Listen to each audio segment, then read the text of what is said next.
dirigente da doutrinária, que é a nossa irmã Joelma, que já está na sala, e o nosso expositor, Mário Sérgio, que também já se encontra na sala. Muita paz, muita luz, e sejam todos bem-vindos, nossos irmãos das outras casas que estão presentes. Joelma, com você a palavra. Boa tarde, meus irmãos, sejam todos muito bem-vindos. Mário Sérgio, do Raio de Luz, aqui conosco mais uma vez. E quero agradecer também a presença de todos, já de antemão, por estarem aqui, né, assistindo essa doutrinária de sábado. Por enquanto, de forma virtual, né?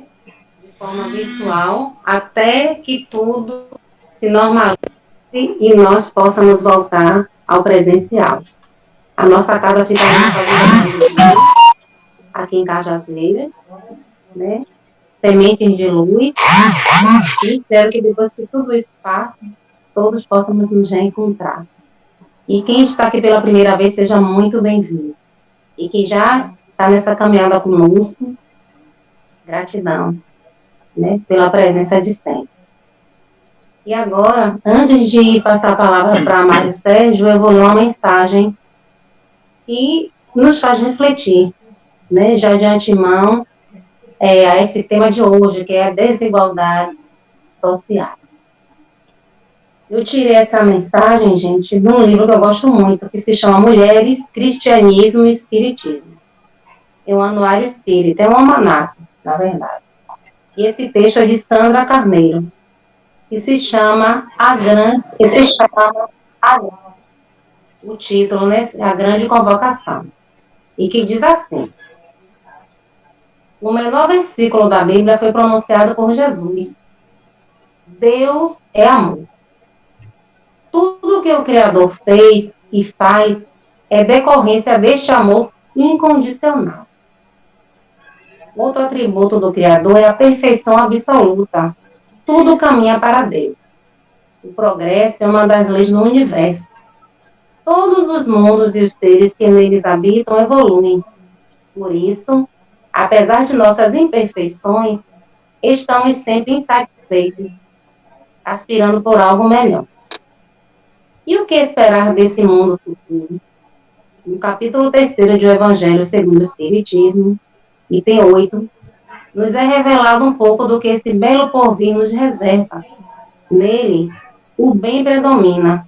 O amor está em todos os corações. Não há violência, mas perfeita equidade social. Finalmente, o tão desejado respeito às diferenças. Não há mais discriminação, nem preconceitos, e sim igualdade social. E harmonia entre todos. A violência e as misérias sociais se extinguem. Então, com esse belo trechinho, né, do texto é bem maior, mas um trechinho, que também nos faz pensar, né, que as desigualdades sociais existem, mas que estamos caminhando para uma regeneração onde isso tudo se extinguirá.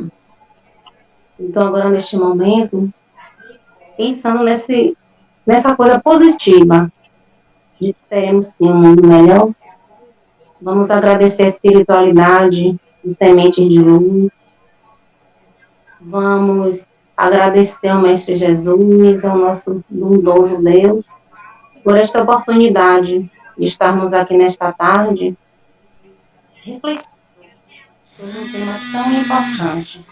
E qual o nosso papel, né? Qual o nosso papel na sociedade perante essas desigualdades. Gratidão, Jesus, gratidão a todos envolvidos nesta doutrinária de hoje. Pai nosso que está no céu, santificado seja o vosso nome, venha a nós o vosso reino, seja feita a vossa vontade, assim na terra como no céu. O pão nosso de cada dia nos dai hoje. Perdoai as nossas ofensas, assim como nós perdoamos a quem nos tem ofendido. Não nos deixeis cair em tentação, mas livrai-nos, Senhor, de todo mal. E assim passo a palavra para Mário Sérgio, que a espiritualidade te ampare, te ilumine,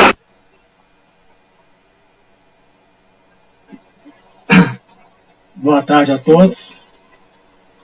A pergunta clássica para Joelma: estão me ouvindo bem? Sim, estou ouvindo. Espero que todos estão.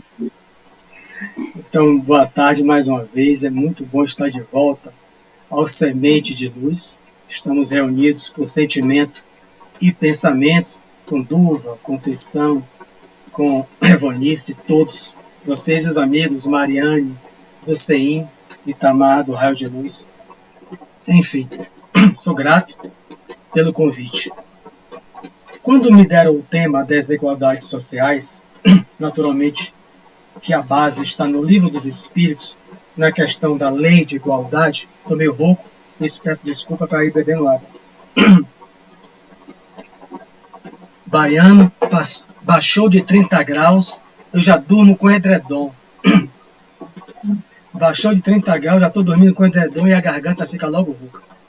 Mas quando a base está no Livro dos Espíritos, na lei de igualdade. Entretanto, me remontou inspirativamente a uma revelação ocorrida em 1920, no grupo Confúcio, que seria a base para a primeira Federação Espírita Brasileira no Rio de Janeiro, com o médium Albino Teixeira, recebe uma mensagem na sala mediúnica do Espírito Ismael, que todos já reconheciam como o governador espiritual do Brasil, Ismael bíblico do Antigo Testamento, o filho de Abraão com Agar do Antigo Testamento. E ele traz, através do médium Albino, uma revelação do Espírito de verdade. Essa psicografia está na Federação Espírita Brasileira atualmente em Brasília, e que revela, em síntese, que o Brasil é a pátria, é o coração do mundo e a pátria do Evangelho. 101 anos atrás, o Espírito de Verdade, aquele que codificou, junto com a pleiade de espíritos, a doutrina espírita, e que os espíritos são claros, principalmente no livro Missionário da Luz, é Jesus, usando o pseudônimo. Enfim, Kardec se preservou, né, de colocar o nome. Enfim, traz a mensagem revelativa. 1920. 1938, um ano antes de eclodir a Segunda Guerra Mundial, seria em agosto de 1939, Chico Xavier recebe essa obra, Brasil, Coração do Mundo, Pátria do Evangelho, Espírito Humberto de Campos, o médium Chico Xavier. E o livro vai explicar com detalhes a mensagem de 18 anos atrás, do Espírito de Verdade. O livro tem 83 anos, a mensagem reveladora, 101. Em 2014, reuniram-se 8 pessoas, algumas não espíritas, uma freira, Ayla. Todos receberam o livro Brasil, Coração do Mundo, Pátria do Evangelho, pesquisadores do Brasil, historiadores do Brasil, pesquisadores da área da sociologia, alguns espíritas como Haroldo Dutra Dias, e em 2014 escreveram, cada um longe de si, o seu pensamento sobre a obra de 83 anos atrás, e o Brasil de 2014, a obra Celeiros de Redenção, para quem quiser, né? Eles analisando aquela proposta espiritual para o Brasil, diante da situação de 2014, diante da situação de 2021. O que levou a muita gente, não eles, mas a muitos espíritas, ser um dos livros mais contestados de Chico Xavier. Depois de Cartas de uma Morta, talvez esse seja um dos livros mais contestados de Francisco Cândido Xavier, porque as pessoas olham para o Brasil e para o mundo. Estou falando mais do Brasil porque é a nossa realidade, né? Eu ainda não viajei, né, para outro país, quem sabe Então a minha realidade nessa encarnação é essa aqui. A gente olha para o Brasil e vê tanta desigualdade. Repito, que não existe apenas no Brasil. Estou focando mais para a nossa realidade.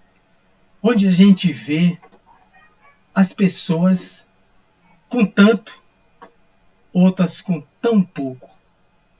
Umas ostentando, e aí não entro em caráter moral, cada um faz do seu dinheiro o que bem quiser, desde que venha de uma fonte digna e honesta, mas às vezes as pessoas com mansões, com vários carros de 300, 400, 500 mil ou mais, enquanto no semáforo tem crianças passando fome. Essa semana, quando 2 viagens foram feitas para além na atmosfera, acima da atmosfera do mundo, do planeta, uma delas, um dos cientistas, um dos empresários bilionários, a viagem durou 9 minutos, Mariane. 9 minutos. O cidadão, as 4 pessoas, o rapaz de 18 anos, o papai dele pagou $200 mil. Dá mais de 1 milhão de reais. Naquele mesmo dia, que foi fora do nosso país, eu vi um homem entrar no ônibus Cajazeiras, fazendo a Grande 3 Lapa, chorar diante do motorista, com as mãos e o rosto suado, e mostrou desenrolado do papel uma enxada, um ancinho, e pedia ao motorista. Eu saí o dia inteiro para trabalhar. Consegui um trabalho ao final da tarde, mas quando eu terminei de capinar o quintal, o dono da casa falou: eu não tenho dinheiro nenhum hoje. O senhor tem Pix? Tem banco para fazer um Pix? Não, porque eu não tenho, eu estou desempregado. Eu não sei nem o que é isso. Ah, então o senhor volte amanhã, que eu vou no banco de tarde, meio-dia de tarde eu lhe dou. O homem chorava, porque a fome, Mariane, Evonice, quem já passou sabe, ela não espera. E ele não tinha R$4,20 para pegar o ônibus para voltar para seu bairro, enquanto outros pagam 200 mil, 1 milhão de reais ou mais, conforme a cotação do dólar, para uma viagem de 9 minutos além da atmosfera. E o meu filho, no alto da sua sabedoria e experiência dos seus 18 anos, disse: ah, meu pai, mas uma viagem dessa muda o mundo, muda a cabeça de qualquer um. Será, meu filho? Porque eu não estou querendo que... Meu filho, sim, ele vai ver a terra do alto. Bom, eu falei com ele, só se ele for um terraplanista. Porque no Brasil tem 11 milhões e 500 mil que acreditam que a terra é plana. E depois dessa planista tem uma ribanceira. Vai dar onde eu não sei. Mas 11 milhões de brasileiros são terraplanistas. Deveriam levar nessas viagens os terraplanistas, para eles verem que a terra não é plana. A terra é aquela forma redonda, circular. Talvez mude o intelecto deles. Aí eu perguntei a João, mas será que essa viagem vai mudar o coração deles? O sentimento deles? Para saber que de lá de cima, naqueles 9 minutos, onde ele gastou, o jovem, estou me pegando muito jovem, né? Porque foi papai que não pôde ir e pagou para ele. 1 milhão ou 200 mil dólares que papai pagou. Quando ele voltar, será que ele vai ver que tem gente que não tem nem sequer um celular? Reportagem dessa semana com a proposta do governo para reabrir as escolas no dia 9 de agosto ou antes, que ninguém chega a uma conclusão.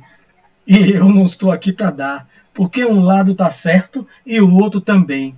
O ministro da Saúde falou que a gente tem que abrir, porque vai ter mais de 20 anos de atraso aos meninos que estudam escola pública. Os professores falaram só abre se todos estiverem vacinados. Eu trabalhei em escola como porteiro, saí há 1 ano e sei que a maioria são idosos, outros não. E nem todos estão vacinados, porque eu estou no grupo deles ainda. Até hoje são laços feitos. Então não se chega a uma conclusão. Mas foi veiculado no BATV. O menino com um celular, 4 irmãos. Aí perguntou, todo mundo... A maioria estuda que hora? Nessa mesma hora. E como é que vocês fazem? Um dia eu aprendo, o outro dia eu passo para o meu irmão. Quando o papai consegue ainda pagar a internet. Enquanto tem gente que ostenta celular, não vou dizer o nome dele, de 16 mil reais, um aparelho. Como botar um fim, Joelma, nessas gritantes desigualdades sociais? Quando um jogador de futebol Y, anos atrás, caminhava com a Ferrari de 1.200.000 e os paparazzi no fundo perguntou a ele: fulano, você vai estar parando na sinaleira? E o menino jogando água na Ferrari e pedindo uma moeda de real. Ele ficou indignado e lhe falou: eu tenho 20 dessas, mas eu comprei com o meu dinheiro o futebol. Eu sei, mas isso choca, principalmente para quem passa fome. Então a gente não está aqui fazendo juízo de valor, entrando do que a pessoa deva fazer com o seu dinheiro ou não. Dinheiro não. Mas isso choca a gente. Ver um pai de família não ter 4,20 para pegar um ônibus para voltar para casa, depois de trabalhar na capinação, e o patrão, quem agendou o bico, mandar ele voltar no outro dia. Isso dói na gente.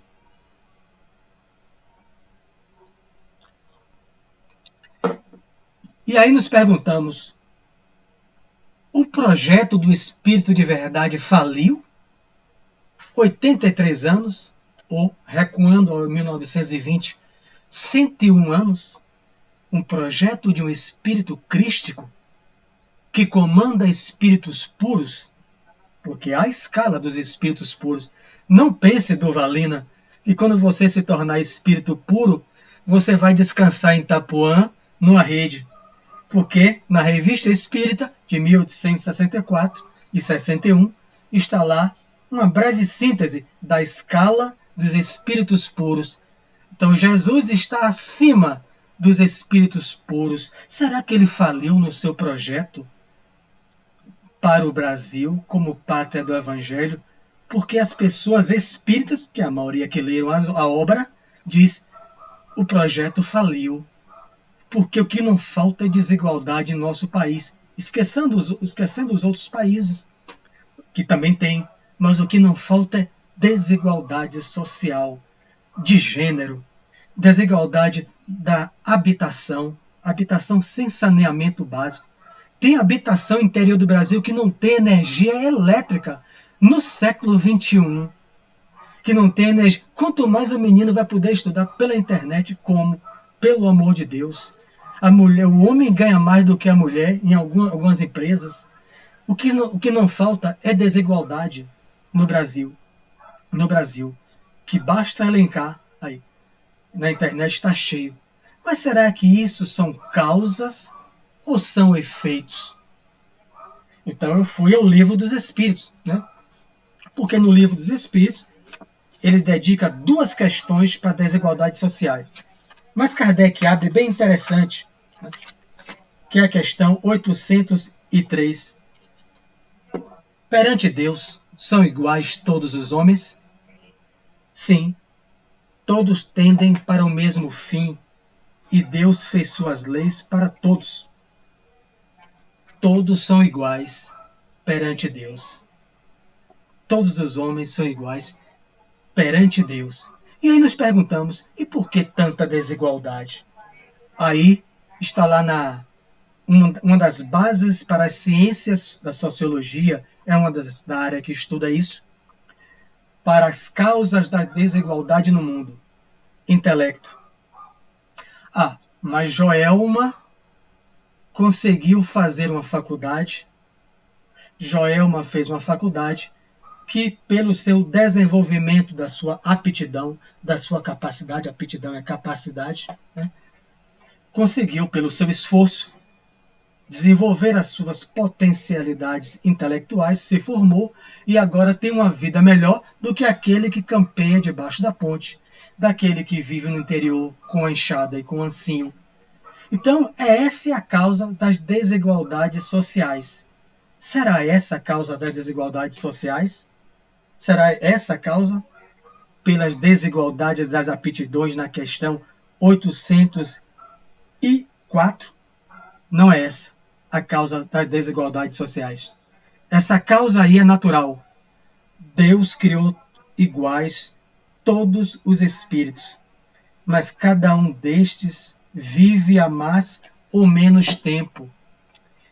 Deus não foi descansar, criou o mundo em 6 dias e foi descansar no 7º. Eu trabalho, afirmou Jesus. Meu pai trabalha até hoje. Uma vez perguntaram a Raul Teixeira no seminário, antes de ele ter o derrame, e por que Deus cria tanto espírito? Raul Teixeira perguntou. Aí só quando você desencarnar e perguntar a ele, como é que eu vou saber? Por que ele cria tanto espírito? Mas ele não para de criar. Tudo que existe no mundo é Deus, espírito e matéria. Só. Tudo que existe no universo é isso. Deus, espírito e matéria. Então, é o tempo de estrada. Regina Lima, como espírito, veja a pegadinha. Kardec coloca espírito com E maiúsculo. Mas no transcorrer aqui da coisa, ele vai dizer Deus, todos os homens são iguais perante Deus. Todos os homens. Mas aqui ele fala em igualdade, espírito. Por quê? Aí tem que remontar a questão 115. Deus criou todos simples e ignorantes. Então, eu, Regina e Joelmas fomos criados iguais. Simples e sem saber, como princípio inteligente. No transcorrer da evolução, até chegarmos ao estado de homem, ou hominal, teve alguns fatores. Digamos, para aquele exemplo com Joelma, os fatores da acumular experiência e habilidade através do livre-arbítrio, e da vontade. É o que está, que eu não vou ler, na resposta da pergunta que os Espíritos dão. Joelma foi criada em um tempo, eu fui criada depois. Joelma tem mais o quê? Idade do que eu. Só como espírito, viu, Joelma? Que você sabe que eu tenho 57 e eu sei que você tem menos. Então, mas Joelma como espírito pode ter sido criado antes. Meu filho, o filho de Joelma, o meu neto, como espírito, pode ter sido criado muitos séculos antes de mim. Mas eu também posso ter sido criado depois e passar na frente dele. Está na resposta. Se eu fizer bom uso do meu livre-arbítrio, da minha vontade em querer, aprender, desenvolver meu intelecto, para depois desenvolver a minha moral, já que o intelecto vem primeiro, segundo o próprio Livro dos Espíritos. O intelecto vem primeiro para saber discernir que passo eu dou, as minhas escolhas. A questão que tem muito espírito preguiçoso. Em outra questão, os espíritos vão dizer isso, que não fazem bom uso do seu livre-arbítrio, do seu livre-arbítrio, são descansados. Então outros vão acumulando mais experiências, mais habilidades para prosseguir, mas como princípio inteligente, todos, sem exceção, fomos criados iguais, sem exceção. A questão é que não fomos criados no mesmo dia. Deus criou 22 bilhões de espíritos, a 24, segundo Emmanuel, que é a humanidade que pertence ao planeta. 22 bilhões, 7 bilhões e 800 milhões estão encarnados, os outros estão se acotovelando ao nosso derredor, esperando na fila os homens e as mulheres de boa vontade que ofereçam o útero para eles reencarnarem. Então a proposta está lançada a todas vocês que ainda podem engravidar e receber esses nossos companheiros do mundo espiritual. Então, a causa da desigualdade, social, não está na das aptidões. Ela influencia? É óbvio. É óbvio. O esforço de o esforço de Conceição Barreto, como funcionária do governo federal, creio que aposentada, o esforço em fazer uma faculdade de psicologia para desenvolver o seu intelecto e melhorar, é óbvio, o seu patrimônio material, é um direito natural aprovado por Deus. É óbvio que alguém que está na enxada, alguém que não tem nem o primário, não vai ganhar o que Conceição ganha. Mas isso é natural. É por isso que os sistemas igualitários, né, os três mais conhecidos, o sistema de Marx e Engels, né, o sistema do comunismo, o sistema do socialismo, que Karl Marx, né, eu falo isso porque um amigo meu é cientista político, eu sempre pergunto a ele, embora não entendo quase nada, porque não dá para aprender aquilo sem ir para a faculdade, mas ele vai me explicando sobre o atual momento político do Brasil. Ele é espiritualista, né? Não é espírita, mas ele vai me analisando sobre isso. Então ele vai dizer, Marx entendia o socialismo como uma porta para o comunismo, onde todo mundo é igual. Conceição Barreto, ou Conceição Reis e Joelma fizeram faculdades, mas ela não tem direito nada mais do que Mário Sérgio Vigilante. É por isso que o Karl Marx volta, né? Kardec o evoca, ele chega em Obras Póstumas, está lá, e diz que o sistema dele era uma utopia. Está lá em Obras Póstumas.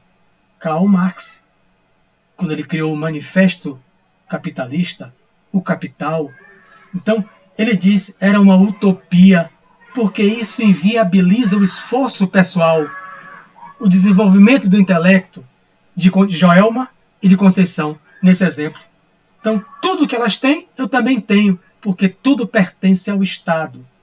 É o que eu entendo quando o Rafael me explica o sistema do anarquismo ou anarquia. Não é um caos. O caos é o quê? O Estado não manda em mim. É aquilo que Raul Seixas com Paulo Coelho tentou desenvolver. Eu tenho a biografia deles. A sociedade alternativa. Faça o que tu queres, Regi. É tudo da lei. Então o Estado não manda em mim. Eu faço o que eu quero. É uma utopia os chamados sistemas igualitários. Influencia, repito, as aptidões, é óbvio. As aptidões, eu faço um concurso público, eu ganho melhor do que um vigilante, do que um porteiro, do que um servente, eu vou morar em um bairro melhor, em uma casa melhor. Mas essa não é a causa principal das desigualdades sociais. São duas questões. 806, 807. Eu estou remontando para vocês lerem em casa. Ou aí, onde está a causa? Tá? A resposta é no coração do homem. No coração do homem está a causa de toda a desigualdade social. Por isso que eu dizia, meu filho, aquele jovem de 20 anos, não sei, 18 anos, que subiu e pagou 1 milhão no dinheiro nosso, para uma viagem de 9 minutos acima da atmosfera. Papai pagou 200 mil, ele desceu. Meu filho falou, né? Repito, aquela viagem deve ter mudado a cabeça dele. Eu falei, oh meu Deus, louvado seja o Espírito Santo. E quando ele descer com o dinheiro que papai tem para pagar 200 mil para uma viagem de 9 minutos, ele possa desenvolver compaixão diante daqueles, quando ele botou os pés na terra, daqueles que não têm um pão para comer, uma roupa para vestir, daqueles que não têm um celular para estudar em casa, ou mesmo internet, porque o pai está desempregado, e ele possa oferecer assim, não vai acabar com a desigualdade ele, né? Um dos homens mais ricos do mundo, o dono da Amazon, ele, aquele barulho, pode dizer assim, bom, eu vou contribuir para algumas casas, eu vou contribuir para o Semente de Luz, vou mandar aí 100 mil todo mês para ajudar a comunidade de Cajazeira a comprar internet, a ter internet aos pais pobres, botar 1 ou 2 celulares conforme os filhos. É assim que Bill Gates faz. Ele adotou a África, né? É assim que ele faz. Deixou 1 milhão para cada filho. Perguntaram, como você pode ser assim, Bill? Eu comecei com nada. Eu e Melinda se separaram e ele doa do mosquiteiro na África para evitar os mosquitos da malária ao dinheiro do celular. Então o dinheiro não é um mal, porque o Bill Gates tem 72 bilhões, perdeu para o outro e tem mais de 100. Perdeu o título de mais rico do mundo, mas ele vem promovendo isso há anos. o bem, o dinheiro não é o mal. Então, é o coração naquele jovem, naqueles outros que desceram dessas duas viagens, quiçá eles possam realmente ter mudado não só o seu intelecto, mas é mudar o coração do homem. É mudar o coração para se importar com aqueles outros que estão ali. Então, quando a gente analisa essa proposta, bebendo água, a gente avalia com a doutrina espírita. E esses que não agem como Bill Gates? E esses que não agem como Mamed Paz Mendonça? Numa biografia. É impressionante. Eu trabalhei no Paz Mendonça.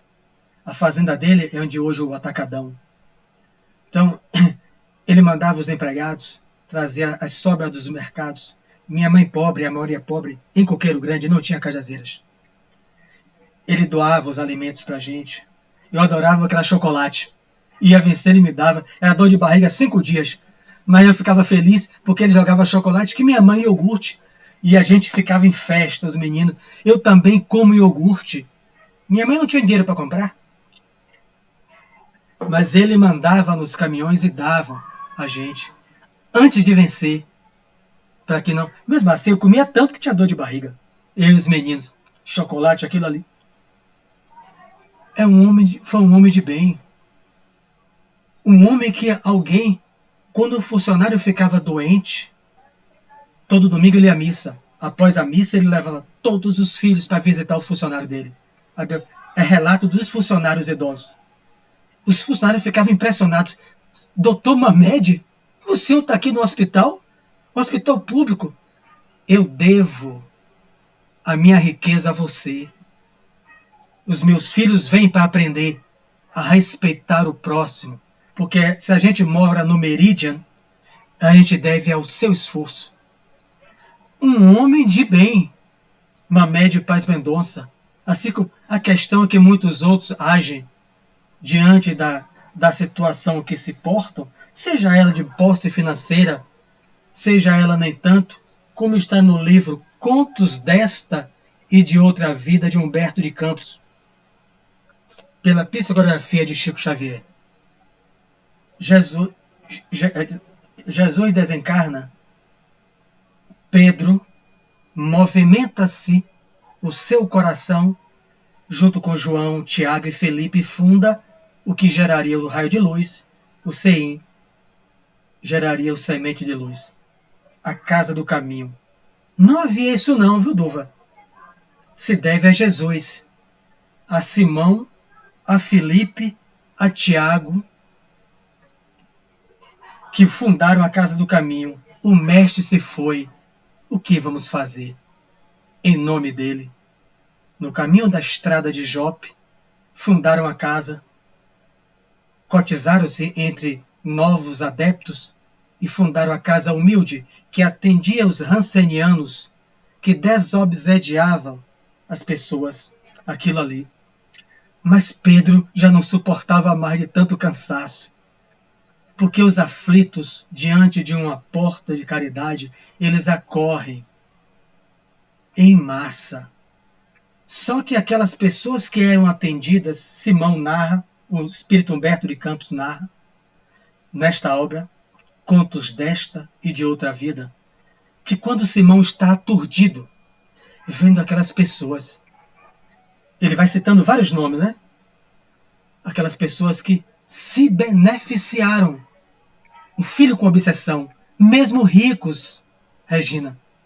E quando eles passavam, pediam ajuda, porque as pessoas que estavam lá precisavam da sopa, do pão, da comida, que estavam alojadas na casa do caminho.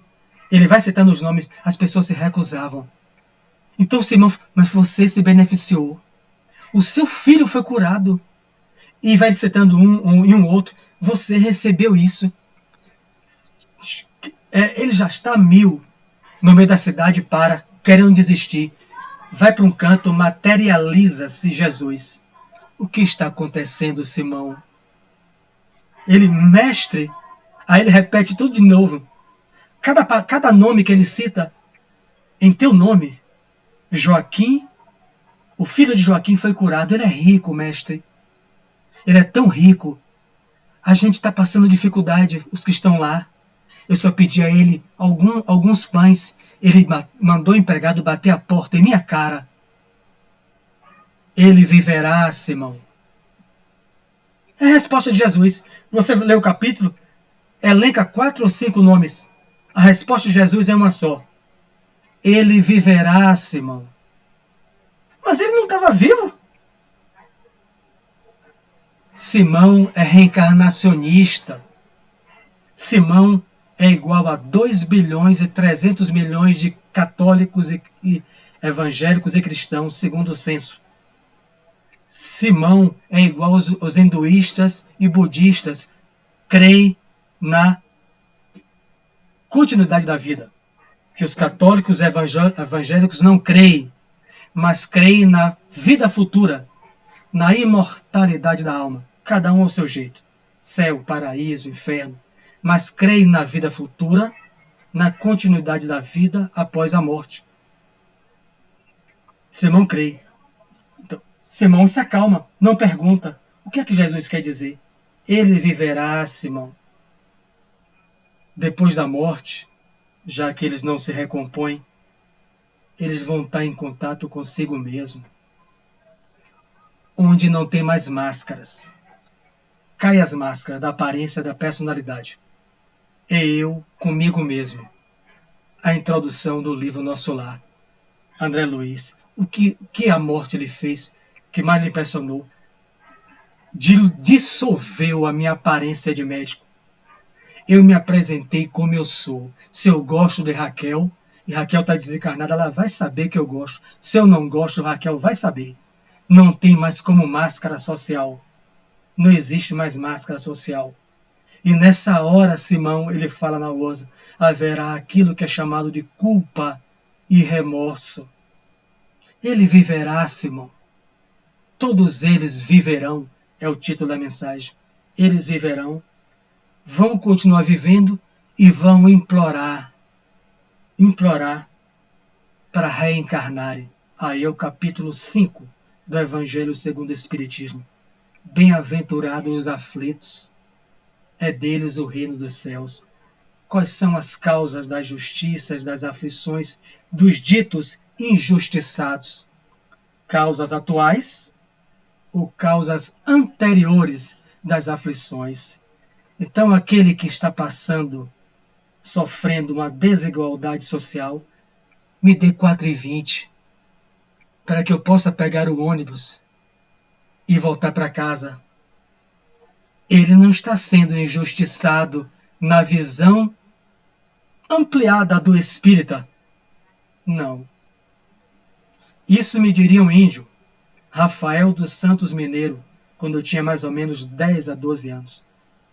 Nunca tenha pena de ninguém que sofre, viu, meu filho? Aquilo às vezes nos chocava pela falta de compreensão de Kardec. O índio estava afinado com a codificação kardeciana e com Jesus. Tenha compaixão. Desenvolva no seu coração a compaixão, que é a parábola do bom samaritano, que foi tocado de compaixão. Me levantei, você pode passar. Passei o meu cartão de vale transporte. O cidadão passou. Eu não tenho dinheiro no bolso, meu amigo. Eu tinha a passagem aqui e não tenho outro cartão.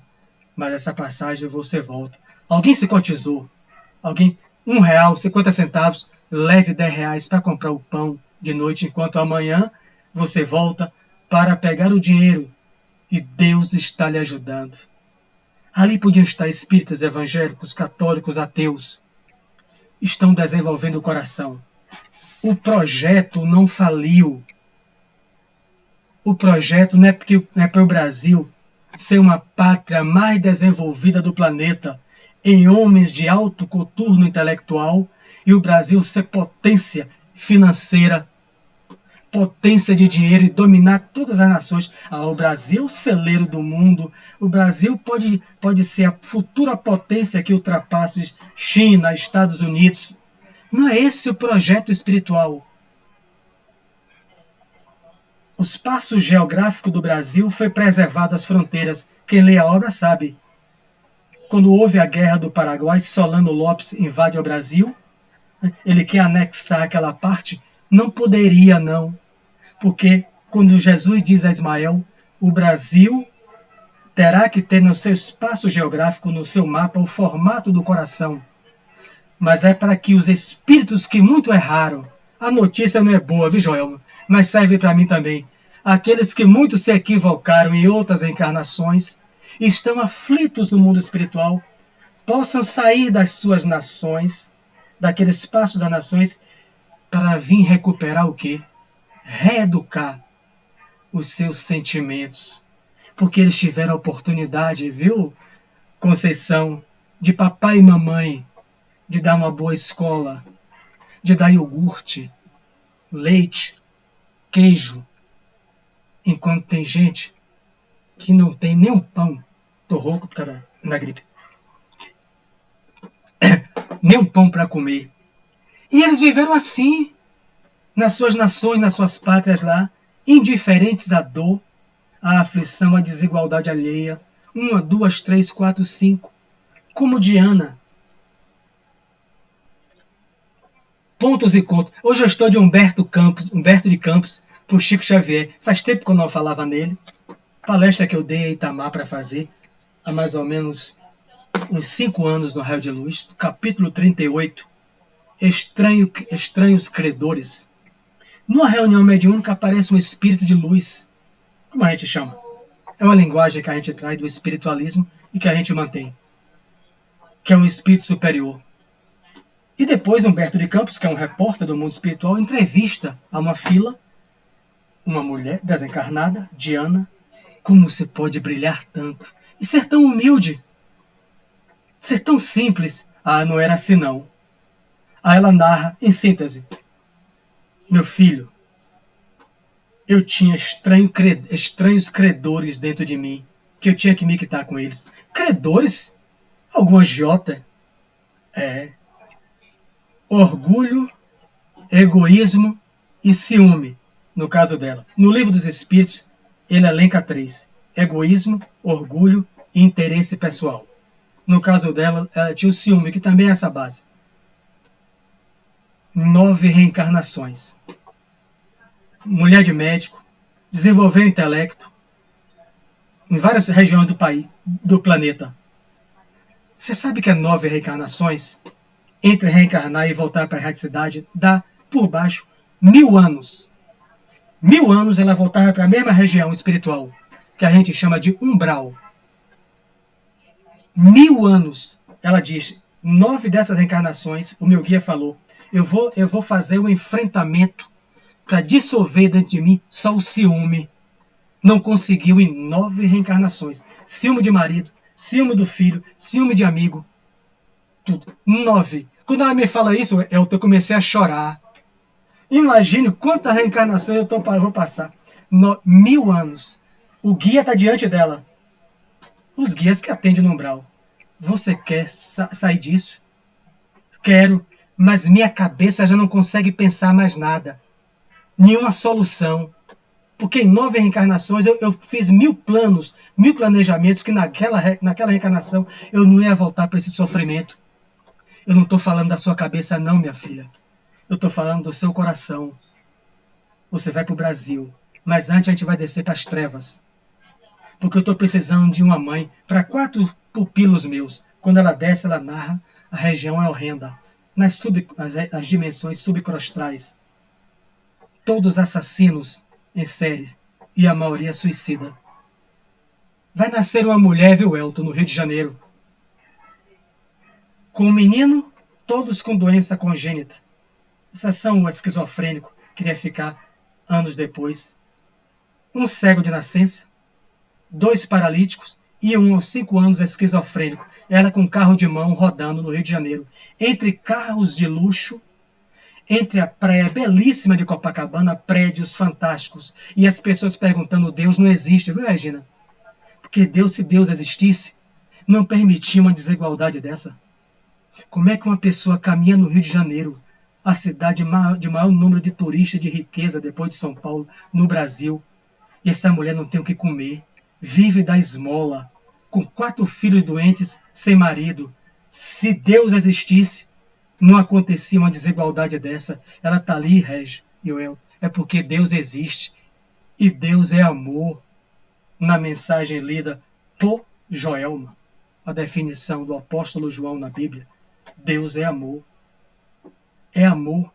É o amor de Jesus que permitiu que ela viesse. Então, aos olhos do mundo, oh meu Deus, que desigualdade. Diana fala para mim, foi a maior bênção. Quando ela foi chamada a se prostituir porque ela era bonita. Ela não maltratou o corpo dela. Por que ela vinha com o corpo feio? Livro Obras Póstumas, capítulo Expiações Coletivas. Quem quiser compreender. Por que eu viria com o corpo mau? Mas eu prejudiquei minha família. Todos os espíritos da família dela se avançaram. A família espiritual, ela ficou sozinha. Sozinha. Apóstolo Paulo fala sobre isso também na Bíblia. Sozinha, entre aspas, sem os espíritos que compõem a sua família espiritual. E ela, quando termina a sua reencarnação aos 70 anos, quando ela pensa em se prostituir pelos convites, o convite é o quê? Deixa os meninos no asilo, deixe no semente de luz, deixe no CEIM, deixe no raio de luz, deixe numa casa cristã, evangélica, católica.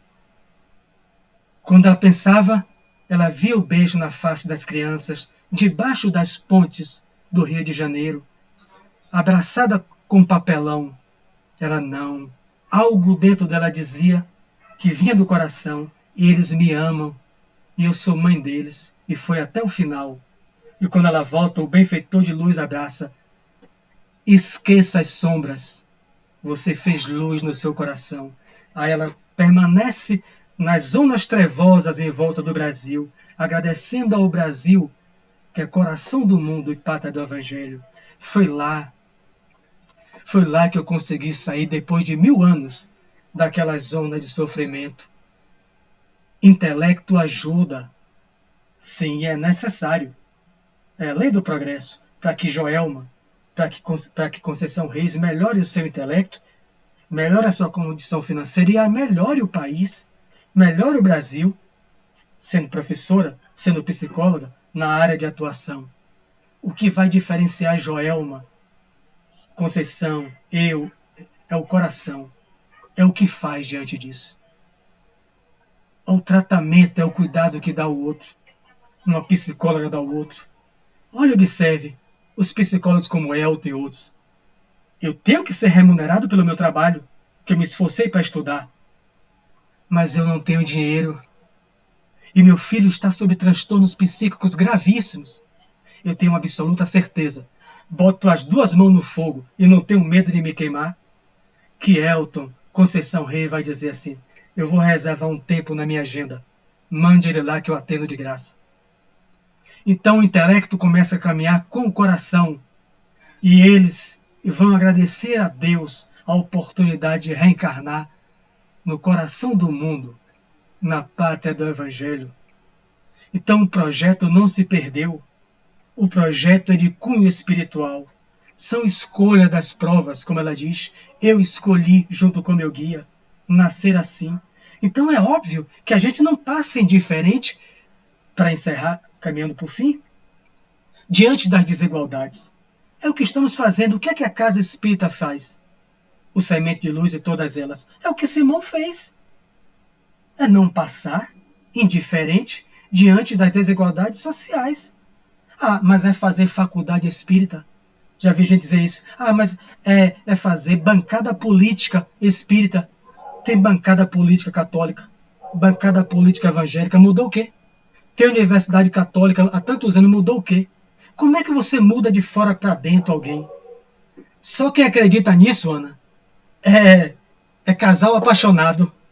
Casal apaixonado acredita. Olha, a menina leva o namorado pro pai. O pai e a mãe tá vendo que aquilo é um traste, viu, Ana? Esse namorado seu é um traste. É assim que minha mãe dizia, né? É um traste. Todo mundo vê, menos apaixonado. Aí os amigos veem. Rapaz, isso não vai dar certo, esse namoro. Pense bem. Aí ela diz, ou ele diz, quando eu casar, eu mudo ele. E o resultado é o divórcio. Quem é que muda o outro? Como é que faculdade bancada vai mudar o coração do outro. Ninguém muda o coração do outro se eu não desejar mudar ou se não for arrastado pela lei do progresso, que o Espiritismo chama de dor. Não é dor, é a lei do progresso. Amar será arrastado pela força das coisas. Então, se eu não vou pelo amor, eu vou arrastado, então, pela força das coisas. Então, foi arrastado Diana pela necessidade de progredir. Diante de um guia, você quer progredir? Seja mãe desses 4, porque há anos eu não consigo uma mãe para eles. Eles são assassinos em série, e alguns deles, além de matar, se mataram.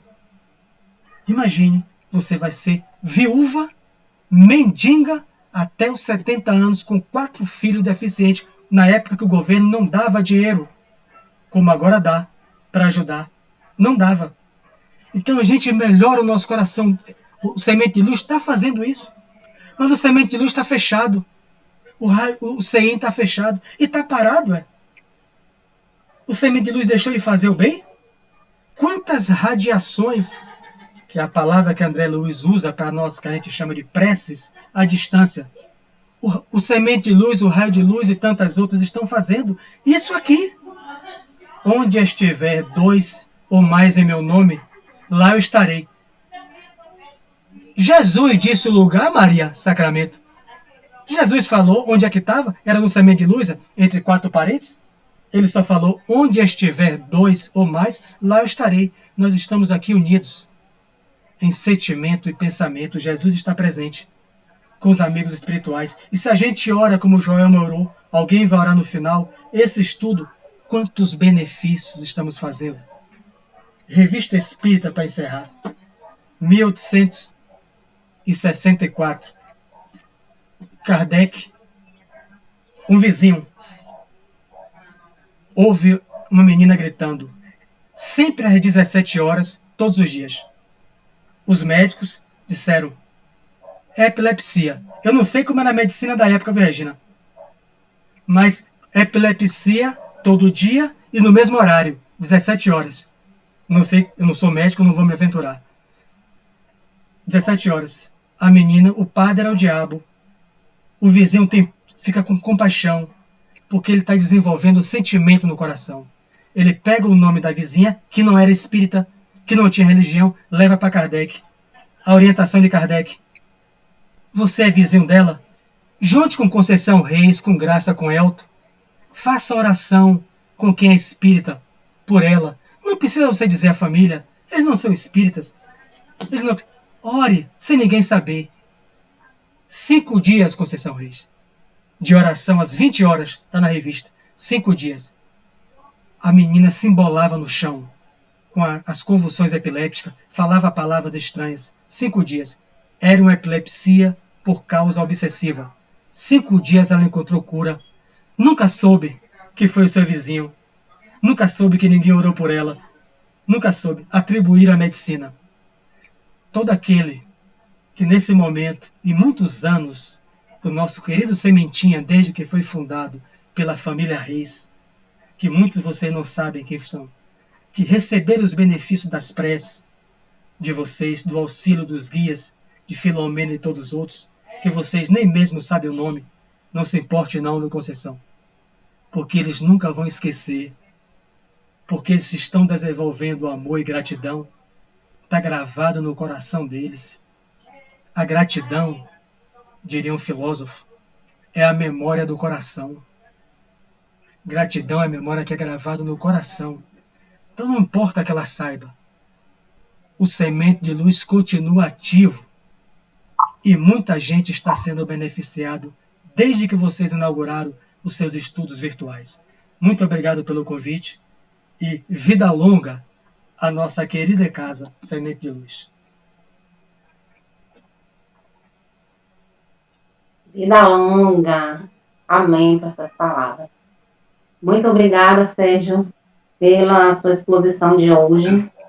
Nos faz pensar muito sobre a desigualdade social, né? Temos que pensar que tudo que nos chega é um empréstimo.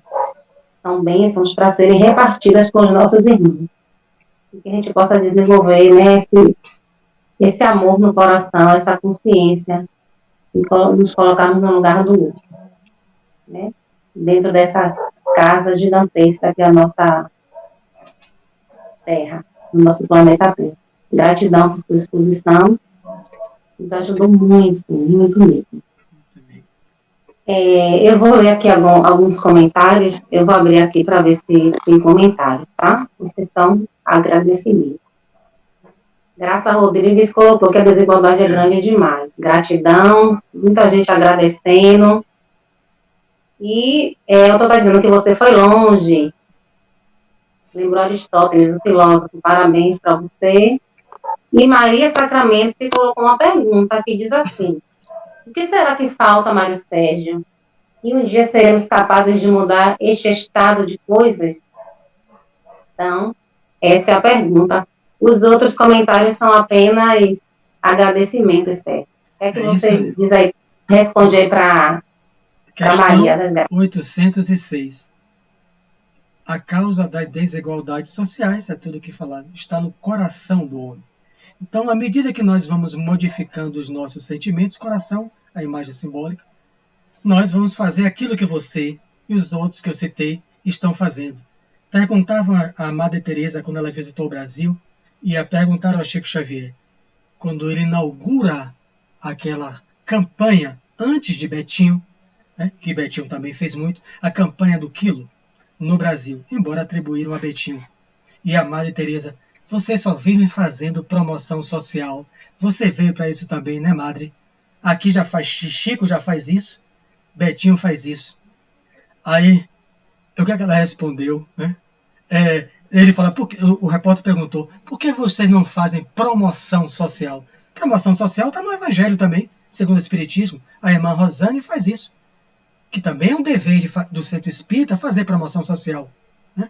E os centros fazem curso de costura, curso disso, conforme o número de trabalhadores e as necessidades. É isso. Mas a questão da resposta de Madre é aquela. A promoção social é dar vara de pescar, né, Conceição?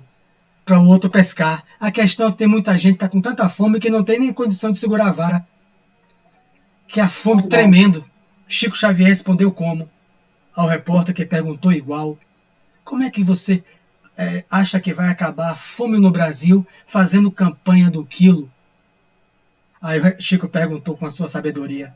Se o seu vizinho, a casa do seu vizinho pega fogo, meu filho, o que é que você faz? Chamou o bombeiro. Mas enquanto o bombeiro não chega, imagine, Conceição, uma casa pegando fogo em Cajazeira. Eu não sei se tem... Quando a casa chegar, só tem a cinza. O bombeiro chegar, só tem a cinza. Então, eu não sei se já tem algum posto de bombeiro aqui. Se tiver, Raquel, que sabe estar por dentro disso, vai até me ajudar. Já tem. Então já não vai demorar tanto de chegar para apagar. Mas Chico falou assim, então, enquanto o bombeiro não chega, o que é que você faz? Aí a gente pega o balde, o vizinho e joga na casa. Eu não estou aqui para acabar com a fome de ninguém, acabar com a pobreza de ninguém, todo mundo está passando aquilo que é necessidade. Capítulo 5, viu, minha amiga? Do Evangelho segundo o Espiritismo. Causas atuais das aflições ou anteriores são escolhas de provas. Mas eu faço a minha parte. Eu contribuo para apagar a fome, a sede daquele outro. Com 1 quilo de alimento eu sei que você faz, conforme as suas possibilidades. Com a prece endereçada a um vizinho, a alguém que passa aflição. Indico a você um livro, Dramas da Obsessão, Bezerra de Menezes, por Ivone do Amaral Pereira. Um vizinho no Rio de Janeiro vê 2 pessoas se suicidarem na família e o outro tentou se matar, mas foi salvo por alguém que passava. A vizinha era espírita, igual da revista Espírita. Manda uma carta para Chico, em Minas Gerais, onde Ivone estava passando meses no grupo Meimei, em Minas Gerais. Quando a carta o telegrama chega, só para anotar o nome no livro. Só. Quando anota o nome, os espíritos responsáveis por que anota o nome, registrou, analisou a psicometria na leitura e perguntou. Chamou Bezerra. Quem trouxe o livro? Quem trouxe a mensagem? Chegou pelo correio, mas alguém enviou. Aí apareceu o guia do Rio de Janeiro para Minas. Aí é um caso grave. O vizinho se condoeu. pegou o nome, porque é vizinho, e mandou um telegrama para aqui, para você, Chico. A partir daí vai se desenvolver o livro, para evitar o suicídio de toda a família. Leonel e os judeus.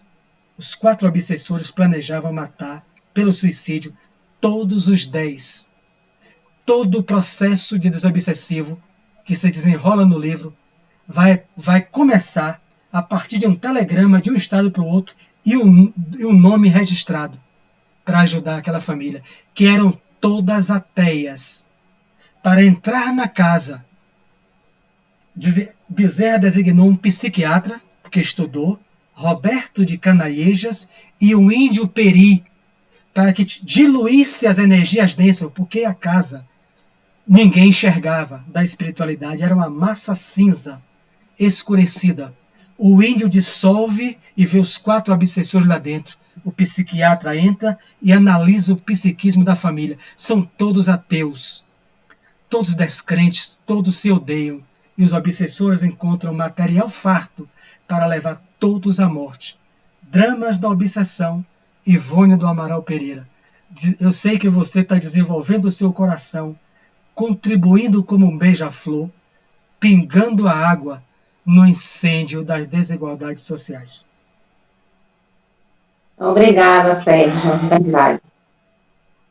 Então, gratidão. Vou passar agora para a nossa amiga Rosane fazer o canto da prece, do passe, para depois a gente encerrar com a oração.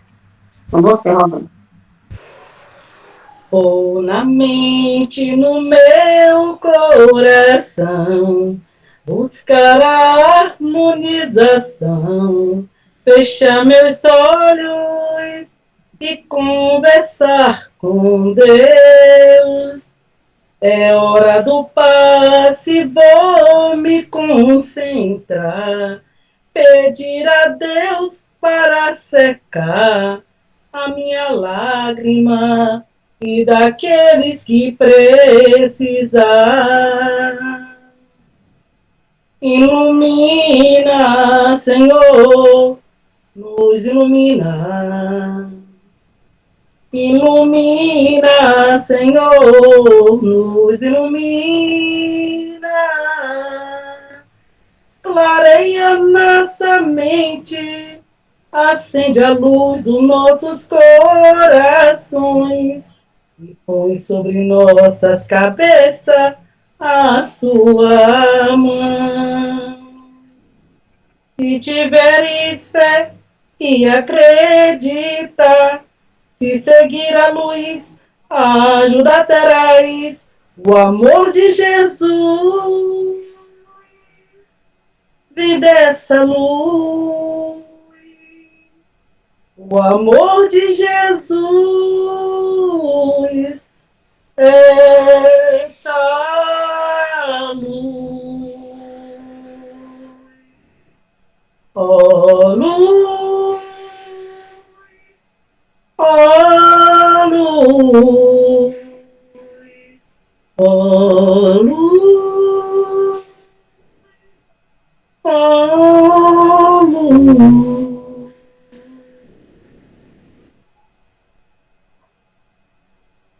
Obrigada, Rosane. E com essa leveza, com essas palavras, com esse aprendizado de hoje, que possamos levar para as nossas vidas, para a prática no dia a dia, nossas ações. Quando olharmos para o nosso irmão, seja onde for, embaixo da ponte, nos viadutos, nas sinaleiras, onde quer que seja, e possamos contribuir para minimizar desigualdades sociais, sejam elas materiais, espirituais, que possamos dar uma palavra de conforto, um ombro amigo, para todos aqueles que nos buscam, para todos aqueles que cruzam os nossos caminhos. Pensemos nisso. Eu vou ler agora uma mensagem que fala assim, no livro Otimismo Todo Dia. para defender o tesouro interior, pense. Até as portas do céu são vigiadas, e por isso me vigio. Defendo o meu íntimo de más influências, como um banco que põe guardas na porta, ou como um para-raios que desvia as descargas negativas. Só deixo entrar em mim o que é bom e limpo, como a esperança no amanhã, a fé no poder superior, a crença na ação que vence problemas e atritos. Nas horas mais graves, oro a Deus, seguro de que serei atendido. Defendo o íntimo, experimento o prazer de viver. A melhor defesa é a confiança no Deus interno. Meus irmãos, com essas palavras, com esses ensinamentos de hoje, que possamos ter um final de semana abençoado, de muita luz. Gratidão a Mário Sérgio, gratidão à presença de todos que estiveram conosco até agora, com muita paciência, né? E que levemos esse aprendizado, enxergando